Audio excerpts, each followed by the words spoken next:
Naptosa has congratulated the 2022 matric cohort for achieving an improved examination pass rate. Joining us is Basil Manuel, President of the National Professional Teachers Organisation of South Africa. Basil, great to speak to you. I think it's been almost a year since our last conversation where the results weren't as good. How pleased are you with this pass rate? Good afternoon, Hugo, and thanks for having me. We're elated with it. We're happy to see that the system continues to improve. And that notwithstanding, whilst there are always areas that we are worried about, we don't want to take anything away from the hard work put in by pupils, the tremendous effort by teachers, scores of teachers that have gone way beyond the call of duty. And then, of course, the management of schools, principals create the atmosphere. Management teams create the ethos that gives us this type of result. So we want to congratulate them all for the part they've played. And don't forget the parents.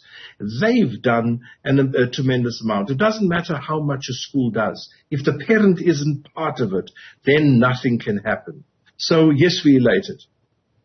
Well, the words that have been bandied about is against all odds. Now, when we talk about odds, just now we're talking about the Premier of KZN who talked about the challenges that KZN faced. You know, there were the floods amongst other issues. So there were issues around trauma, right? Then there was issues around load shedding. So let's talk a little bit about the work that the students or the learners themselves have put in, as well as the teachers, to come from a situation where many learners did not attend the full amount of time that they should have been at school and lost out a huge amount of time. But to then achieve this level of results has to be anything but incredible. It is incredible, Hugo, and particularly when you go back to Umalusi and look at the Umalusi report, where they report on the fact that 47 out of the 66 subjects, the raw scores, the actual marks of children were used, and only 16 subjects had adjustments made. It goes to the credibility of results. I know every time you have an increase such as this, people start looking for places where they can poke holes in the achievement itself. So I don't want to do that. I'm saying let's see it for what it is. It's been a tremendous achievement against all odds. Yes, and I want to agree that I too did not expect, and especially I didn't expect KwaZulu-Natal to be able to cross over this hurdle of so many things that you've mentioned that have gone wrong. At the same time, I want to say, one of the good things created by COVID-19 was that we've seen a flood of new material on the market, resource material, either from online type of schools, but also from varied organizations. So there's much more learning material around, and that must have added to make things just a little easier, because children can access that on their own, or their teachers can assist them or access them and utilize that material. So those extra resources start showing. But in KZN and the Eastern Cape, it also goes to the issue of mother tongue. And we are experimenting with mother tongue education, and now for the first time we can see what impact it is making. And we will look more carefully at that technical report to see what the real impact of that mother tongue experiment has had on these results. And I'm very, very excited about the potential. Now, I'm keen to know what it is that the teachers in particular did to assist in this level of pass rate. Again, we talk about against all odds.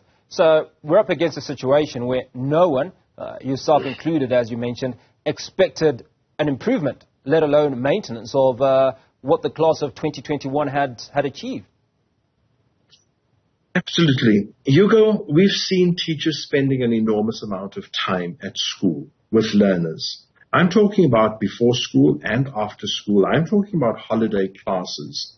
And whilst I understand the need for it this time around, and that certainly made a major difference because there was a huge catch-up program that had to happen. And then when you've done the catch-up, you had to teach the curriculum of the year. That couldn't be done in the normal time. But here's a cautionary note from Naptosa. It's not sustainable.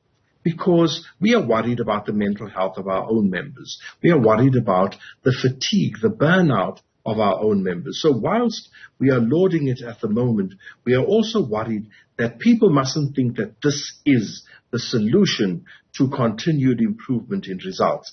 It is a solution to the crisis we've had, but it is not a solution in itself.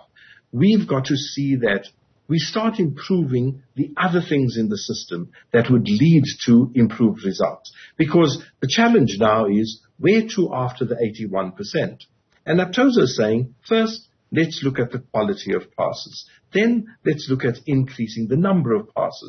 And that can only be done if we look at overcrowding. We've got to create spaces where the dignity of children, the dignity of schooling is uppermost in our minds. We've got to look at the quality that we are putting in there in terms of resources and the like. So with those things in mind, I'm saying there's plenty of room for improvement. Our teachers have done an amazing job, but let's look after our teachers. Let's protect that resource, the most valuable resource in a school. Basil Manuel, President of the National Professional Teachers Organisation of South Africa, appreciate your time this afternoon. Happy with the results, but certainly looking forward to doing a little bit more.